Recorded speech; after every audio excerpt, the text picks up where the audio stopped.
In today's video, I'll show you step by step on how to delete all your Instagram posts. So after you open up your Instagram app like this now, tap on your profile at the bottom right side. After you open your profile like this now, tap on this menu at the top right side. After you open your menu, scroll to down and go to this your activity. After you open your activity, now scroll to down and tap on this post. As you can see now here, it says post.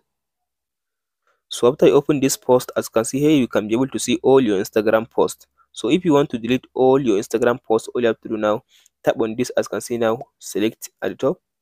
So after you tap on this select, now you can go ahead and select all your Instagram posts. As you can see now, you can use your hand to select all. So after you finish selecting them all, as you can see now I mark them all. So tap on this. As you can see now, delete all. So if I tap on this delete all, as you can see now, it will delete all my Instagram posts.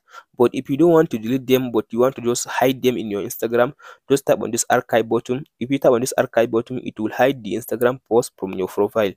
That's it guys on how to delete all Instagram posts at once. Hope this video helps you. Don't forget to like, subscribe and share.